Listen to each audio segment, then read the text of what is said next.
Le gouvernement vient de refuser 2 semaines de plus de congé maternité aux femmes. Donc vous voyez que vous avez des choses à gagner encore, que nous n'avons pas réussi à faire. Et justement, c'était intéressant d'aborder ce thème de l'allaitement, puisqu'elle est directement liée au congé maternité en France, qui est un des plus courts congés de maternité européens, et donc qui fait que les mères ne peuvent pas bénéficier de cet allaitement comme elles désireraient. Donc il y a un sevrage un peu obligé, et qui est loin d'être satisfaisant pour et la mère et l'enfant. Donc ce que je fais principalement, c'est réunir les mères, me faire de nouvelles copines, entre autres, parce qu'on est dans une région où la population est quand même beaucoup moins dense qu'ailleurs. J'étais dans les Alpes-Maritimes avant, et donc on remarque que c'est finalement les mamans qui veulent sans savoir, sans s'en rendre compte, faire ce qu'on appelle un maternage proximal, c'est-à-dire allaiter leur enfant, qui n'avaient pas prévu, qui se rendent compte que waouh, ça leur plaît, le portage aussi. On ne le prévoit pas forcément en fait, on ne sait pas trop comment être maman. C'est quelque chose que j'ai remarqué, que j'ai vécu et qui est vraiment intéressant. Donc de permettre aux mères de se rencontrer et de parler de tous ces sujets dans un contexte bienveillant, et où justement toutes les questions peuvent être posées, et souvent c'est des questions taboues qu'on ne pose pas ailleurs et qu'on pose dans ces réunions sur voilà, allaiter au-delà de 6 mois, faire le cododo, dormir avec son enfant, enfin sur plein de choses. On ne pourrait pas forcément en parler librement avec son médecin ou son gynéco, et finalement c'est dans des réunions entre mamans qu'on peut parler de tout ça librement.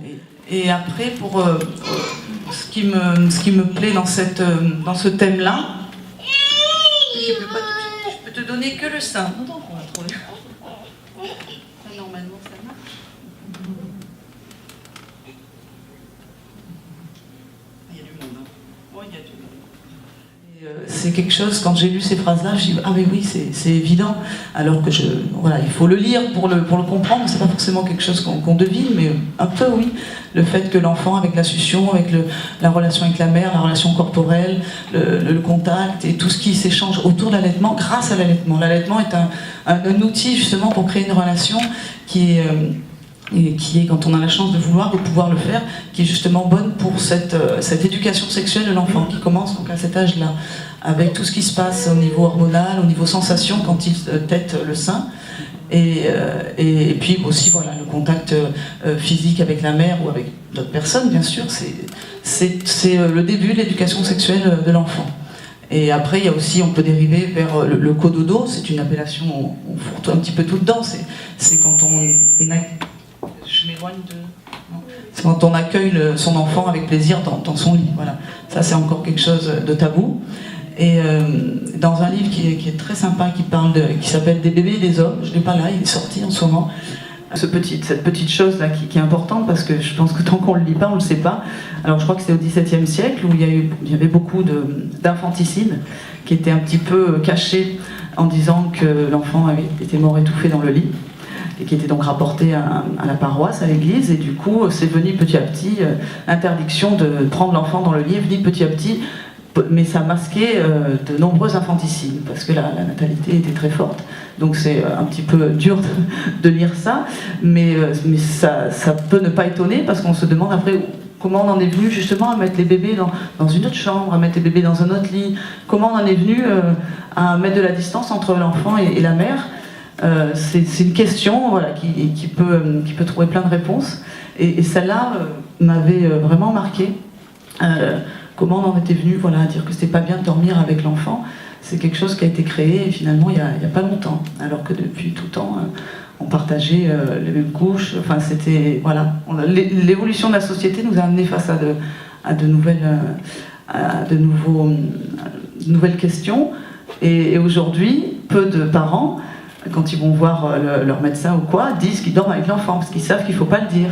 Non, donc les médecins peut-être pensent qu'il ne faut pas dormir avec l'enfant, personne ne le fait alors que tout le monde le fait, mais ça ne se sait pas quand on rentre chez un professionnel. Alors peut-être pas chez le docteur Ray justement, parce qu'il est un des rares à être vraiment ouvert à parler voilà, librement avec les femmes et de leur maternage. Il n'est pas dans le jugement, il n'est pas dans bon là il faudrait arrêter l'allaitement. On entend encore beaucoup, votre enfant fait pas ses nuits, il faut arrêter l'allaitement, c'est encore un discours qui est très répandu.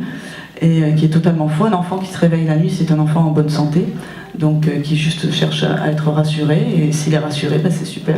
Donc il se rendort, enfin il se réveille même pas d'ailleurs. Donc je propose moi des ateliers mère-enfant justement sur donc liés à l'attachement en éveil corporel, parce qu'à la base je suis professeure de danse, donc du coup d'où le lien par rapport au rapport au corps.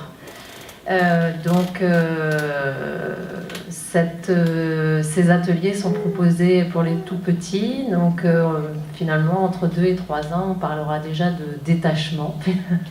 Puisque la période de l'attachement, on va dire qu'elle se situe dans la première année de vie de l'enfant, hein, donc il construit sa figure d'attachement dans cette première année. Et on a une période très sensible qui est au moment de la naissance et dans les premières heures de la naissance. Donc je crois que le docteur Ray a prévu de parler de tout ce cocktail d'hormones entre l'ocytocine, prolactine et endorphine. Enfin, on verra ça un petit peu tout à l'heure. Parallèlement, je suis maman-mère de 3 enfants. J'ai allaité, on va dire, très très longtemps. Donc, je suis encore dans les courbes de l'OMS, entre 2 et 5 ans pour le sevrage, de la dernière notamment. Donc voilà, c'est vrai que dans le sens où le rapport au corps et l'allaitement n'est pas dissociable de toute cette période donc de la maternité. Donc quand on parle allaitement, il faut aussi parler donc accouchement, parce que c'est un lien, tout est lié hein, quelque part. Au niveau de l'attachement, ce qui est intéressant, c'est justement les études ont été mises en place. On va citer qu'un nom, John Bowlby, qui était donc à la période de l'après-guerre. Et pour parler un peu de cette opposition, contradiction avec tout le courant féministe, on va dire, que ces études-là sur l'attachement ont été un peu contrecarrées justement par ces courants-là et ne réapparaissent que maintenant presque. C'est difficile de se positionner à l'heure actuelle. Donc maintenant, donc l'allaitement pour moi était un choix, mais pas vraiment finalement. Avec le recul, c'était à la base, c'est ça que je voulais juste partager avec vous, c'est que faut se faire confiance aussi aux gens en qui on croit, c'est-à-dire choisir ses pédiatres, choisir son entourage. Parce qu'à la base, moi j'avais peur du milieu hospitalier, donc ça a été un choix oui et non. Disons que maintenant je remercie ces peurs-là, puisque finalement elles m'ont amené à accoucher à la maison, à allaiter à long terme. Mais à la base, c'était une peur. Donc finalement, faites-vous confiance. Et puis voilà, les peurs aussi peuvent nous amener sur des chemins qui nous ouvrent justement une autonomie, une liberté, et peut-être une vraie liberté. Voilà.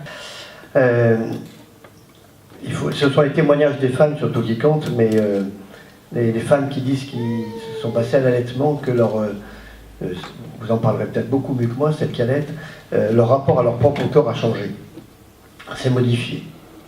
Et que donc ça a été déterminant après dans la relation avec le couple, d'une part, et dans la relation avec le contact physique avec les bébés. Dans le rapport au corps, il y a, ce qu'on pourrait parler, c'est nous, ce que l'on reçoit dans notre cabinet, ce sont des mères qui ont eu des accouchements difficiles. Et ce rapport au corps va se jouer pleinement, puisqu'il y a la souffrance qui a joué un rôle majeur, et c'est comment leur permettre de reconstituer une relation agréable à leur corps pour que, hormis ce que peut représenter un allaitement, qui est la fatigue, etc., le manque de sommeil, la non-disponibilité sur d'autres activités de leur vie quotidienne et de l'impact que peut avoir la symbiose totale qu'elles ont avec leur bébé. Il y a toute une prise en charge qui est un petit peu négligée, je trouve, par le monde médical sur l'acceptation qu'une femme qui a accouché et qui allaite puisse avoir une fatigue au niveau physique, quelque chose qui se passe de très important, et de laisser le temps aux femmes de récupérer ce qui est de l'ordre de la récupération non seulement de la conscience de leur corps, mais du plaisir de leur corps, pour pouvoir de nouveau être dans une dimension de vécu qui est facile. Voilà. Donc, surtout qu'on a, comme ça vient de dire, des accouchements qui sont de plus en plus médicalisés.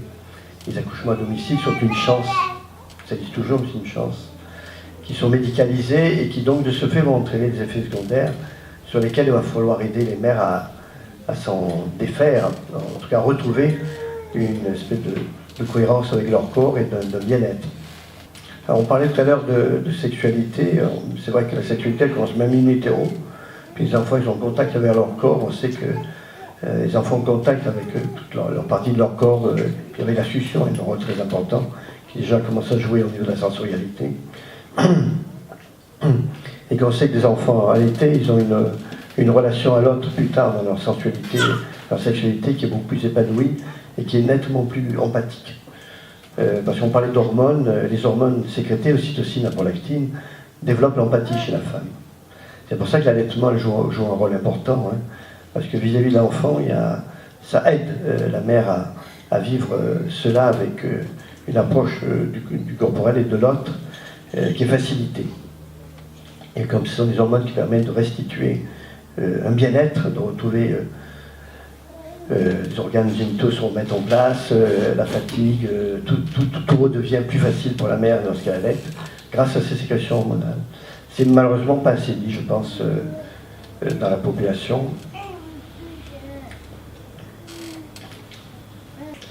Je voudrais simplement faire un petit aparté pour parler des sécrétions lactées, parce que c'est une question qui est souvent posée. Qui gêne d'ailleurs beaucoup les bébés, c'est quand vous avez le lait qui sort très puissamment, qui fait des jets, et que le bébé est dans la bouche et est gêné pour pouvoir allaiter. Alors ça c'est parce qu'il y a un pic hormonal au moment où le bébé prend le sein, il y a un pic hormonal qui se fait. Et donc il y a une éjection du lait, on parle même non, on parle même dans certains livres, vous lirez éjaculation lactée. Voilà, donc on parle même pour des mères qui ont un plaisir extrême à allaiter, d'avoir des orgasmes au moment des allaitements. C'est très érotisé. Donc, en fait, c'est pour dire simplement que c'est les mères qui m'ont appris ça, c'est que lorsqu'il y a des réflexes d'éjection comme ça très puissants, il faut allaiter l'enfant couché. Couché dans une certaine position, et il y a moins d'éjection de lait qui gêne le bébé. Parce que ça peut être une cause d'arrêt d'allaitement. Les bébés ils pleurent beaucoup, les mères sont très gênées, ça peut être une cause de non-allaitement chez les enfants. Par ailleurs, je vais continuer. Non, c'est pour parler simplement de la relation au couple qui est modifiée, parce que les hormones coupent, baissent la sécrétion de testostérone, d'œstrogène et de progestérone, ce qui fait que l'attirance vis-à-vis de l'homme est très nettement diminuée pendant cette période-là, et c'est souvent très mal compris par les hommes, et ça peut être une difficulté réelle dans la vie du couple.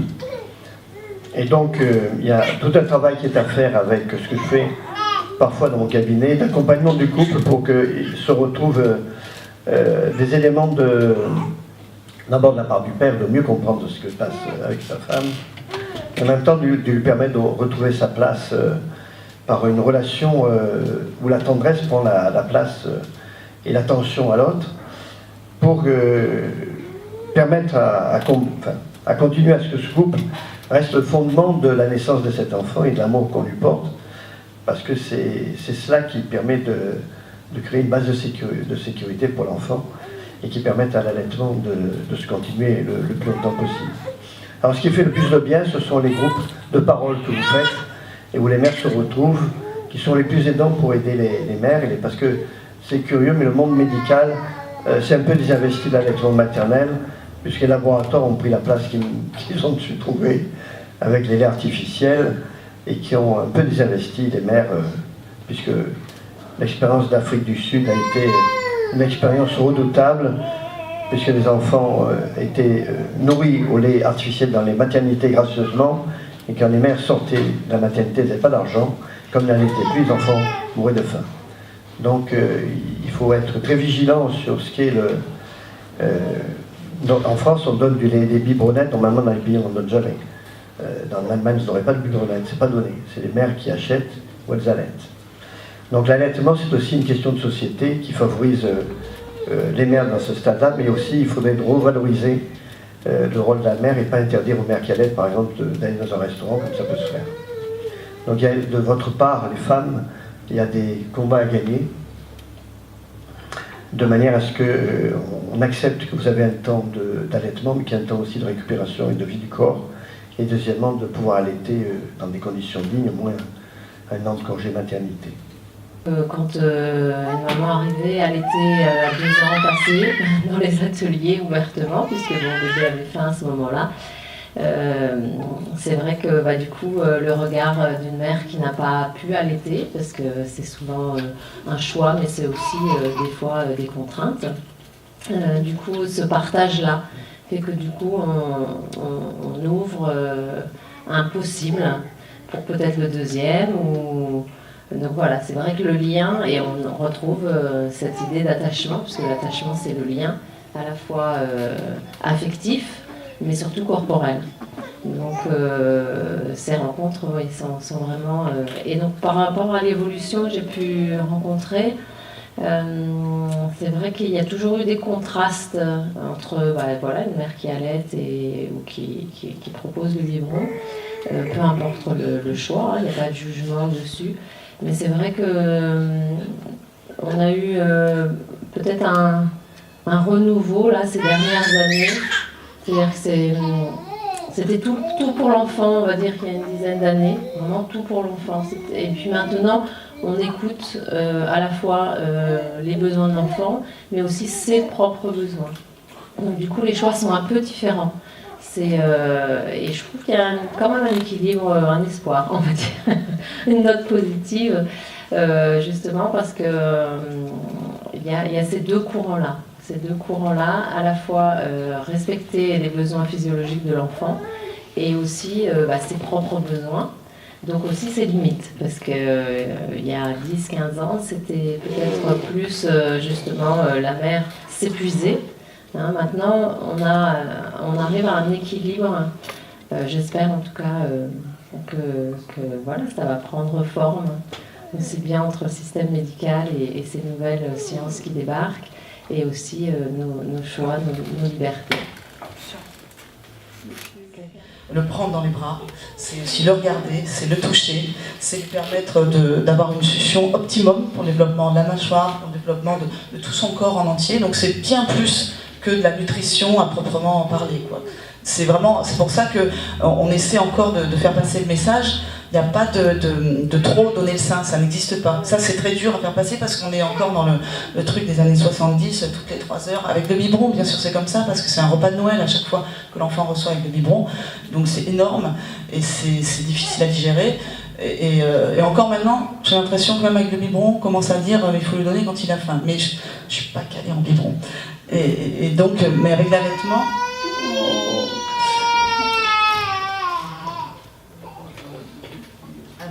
le sein va vraiment être là à tout moment. On a le droit de laisser pleurer un peu l'enfant, il évacue quand même, il ne faut pas non plus lui couler le bec, on est d'accord. Mais l'allaitement, c'est vraiment, il ne faut pas voir ça comme un repas, qu'un repas. Ça va nourrir, mais de tellement plus d'autres choses que d'éléments nutritifs. Donc il ne faut pas hésiter à donner le sein à un enfant. Après, selon les âges, il y a des besoins différents, évidents. C'est-à-dire la mise en route, par exemple. Vraiment, le premier mois, il faut au moins 10 ou 12 tétées par jour. Et des fois, on est loin de ça. Dès que le bébé manifeste, il faut s'imaginer qu'il est quand même en in utero, il était nourri en continu. Donc il faut absolument faire très très progressif. Et en écoutant l'enfant, on est sûr de ne pas rentrer dans une lutte ou une bataille qui nous stresse en premier lieu, de vouloir mettre un rythme à l'enfant. Ça peut être stressant pour une maman. Il y a des mamans qui y arrivent très bien, on est toutes différentes, mais il ne faut pas regarder l'horloge, c'est comme pour l'accouchement en fait, il ne faut pas regarder l'horloge. Il y a trop de chiffres, on est entouré par trop de chiffres, et pour l'allaitement c'est vraiment une nuisance. Donc voilà, l'allaitement c'est pas que la faim, c'est pas que la soif, ça l'est bien sûr, mais c'est surtout être pris dans les bras. Et c'est pour ça que souvent des mamans qui viennent me voir me disent que voilà, l'enfant veut tout le temps être pris dans les bras, et en fait l'enfant il veut manger tout le temps, souvent j'ai ça aussi, mais c'est juste qu'il veut être pris dans les bras, puisque finalement il va être pris dans les bras que pour les tétées. Et quand on n'a pas de système de portage, effectivement, ça peut vraiment devenir une contrainte. Parce qu'on se retrouve avec le bébé dans les bras et qu'est-ce qu'on fait d'autre? Donc ça peut être déroutant. Et on ne prévient pas du tout que le bébé va être vraiment en demande, alors que c'est tellement logique. Il a passé 9 mois dans notre ventre. Et dès la sortie de la maternité, on va le mettre dans un petit berceau en verre. Chercher l'erreur. Donc la question qui s'est posée, c'est qu'est-ce que ça va jouer dans la relation parentale entre le père et la mère. Deuxièmement, l'attachement, la question d'attachement, de dépendance et donc d'autonomie de l'enfant. Qu'est-ce qui se joue si on prolonge un allaitement normalement c'est 3 ans le nourrisson. Hein. Voilà, donc ça a été les questions essentielles pour Dolto. Personne Dolto disait à 6 mois l'enfant il a des dents, il est fait pour manger, il va mordre le sein de sa mère, donc il faut arrêter. Mais Dolto elle avait un problème avec une relation avec le corps, parce que sa nourrice, vous connaissez Françoise Dolto, on a entendu parler, Françoise Dolto, sa nourrice, elle allait faire des passes dans un hôtel, pas pour ça, quoi. Et donc, quand elle la promenait, elle allait la promener, puis elle allait dans l'hôtel, et puis elle laissait dans le berceau, et puis elle allait faire ses passes. Donc, on s'est posé la question, le rapport qu'elle avait au toucher et à la relation au corps. Alors, en fait, quand on regarde, bien sûr qu'on peut voir des modèles d'attachement insécures chez certaines mamans qui ont besoin d'enfants pour être sécurisées. Mais si une mère est sécure, est une bonne de sécurité, qu'elle laisse l'enfant s'autonomiser, c'est-à-dire aller courir, découvrir le monde, que le père a sa place, la relation au corps, si ce n'est pas un empêchement pour l'enfant d'être lui-même, l'éducation libre, spontanée de l'enfant, hein, c'est-à-dire on accompagne l'enfant dans ses besoins, on répond à ses demandes, hein, c'est le travail de Dolto après pour la pédagogie, et on lui laisse explorer le monde. Les enfants, les Bulgares ont fait beaucoup ça, hein.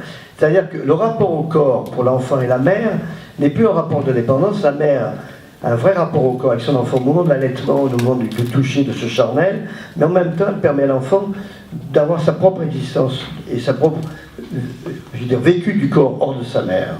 Si c'est ça, il n'y a pas de risque qu'un allaitement dure longtemps, quoi. C'est pas un empêchement. Si le mari n'est pas exclu non plus, que le couple il fonctionne, il n'y a pas à s'inquiéter, je crois. Il faut essayer plutôt de comprendre ce qui se passe dans le couple, dans la vie familiale, comment l'enfant se développe, comment il est. Et bien sûr, si on est à une bonne écoute, on voit s'il peut y avoir derrière des enjeux qui peuvent être des enjeux qui peuvent poser des difficultés à un moment donné ou qui demandent à être entendus, à être accompagnés.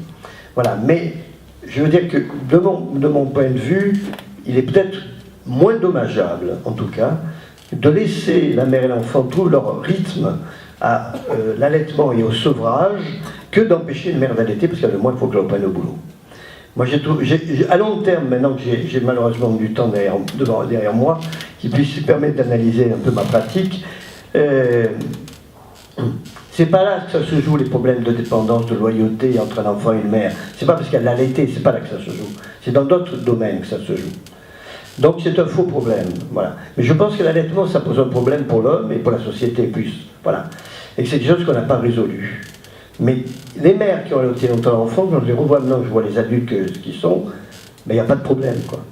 S'il y a eu des problèmes, si ça s'est joué dans un autre, il y avait autre chose, quoi. Voilà, donc l'allaitement tardif, il gêne celui qui regarde, pas la mère qui allaite ni l'enfant qui est allaité. On est formaté, hein. C'est comme la pollution dans l'environnement, elle est là et c'est très difficile. Voilà. On baigne dans une... donc il faut aller puiser, il y a beaucoup de lectures, des rencontres entre mamans, une maman. La rencontre avec une maman peut changer énormément de choses, la lecture d'un livre peut changer énormément de choses, la rencontre juste avec quelqu'un suffit de d'éveiller quelque chose chez quelqu'un, chez un père, chez une mère, chez une mamie, pour que d'un coup on se dise « Ah, on se reconnecte à quelque chose qui est au fond de nous ». Et du coup, on trouve les solutions. C'est qu'il faut leur permettre de vivre, dormir avec le bébé. Les enfants qui dorment 1 an dans la chambre des enfants sont beaucoup plus sécures. Ils étaient plus sécures que ceux qui dormaient pas dans leur chambre. Donc cette proximité, elle est de toute façon, elle est vécue, qu'on allait ou pas. Le tout, c'est que la mère, c'est le rapport au corps. De toute façon, ce qu'il y ait le sein ou pas, il y a un vrai rapport au corps qui va se jouer après la naissance. Et il faut laisser les mères le temps de vivre, de prendre les enfants dans les bras, ce que vous faites dans les ateliers, vous leur permettez de vivre ça, avec des massages, avec tout ce travail qui est avec le corps. Donc le non-allaitement, c'est aussi c'est la même possibilité de vivre des choses aussi agréables avec son bébé, quoi. c'est la notion de plaisir qui vient aussi bien pour la mère que pour l'enfant. Et on est dans l'attachement. Donc après, le rapport au couple, on est dans aussi cette notion. Et c'est vrai qu'il est mis un peu en suspens, on va dire, dans cette période-là. Je crois que la prolactine a aussi pour effet de diminuer le désir sexuel. Donc effectivement, c'est un état de fait, hein, c'est clair. Maintenant, c'est lié aussi à la survie de l'espèce. C'est-à-dire que... On oublie ce terme-là. Voilà, la survie de l'espèce, justement... on est dans cette relation-là. Voilà. Après, nous, on peut mettre une dimension intellectuelle dessus, mais on est quand même dans ce registre-là. Donc, c'est intéressant de le rappeler.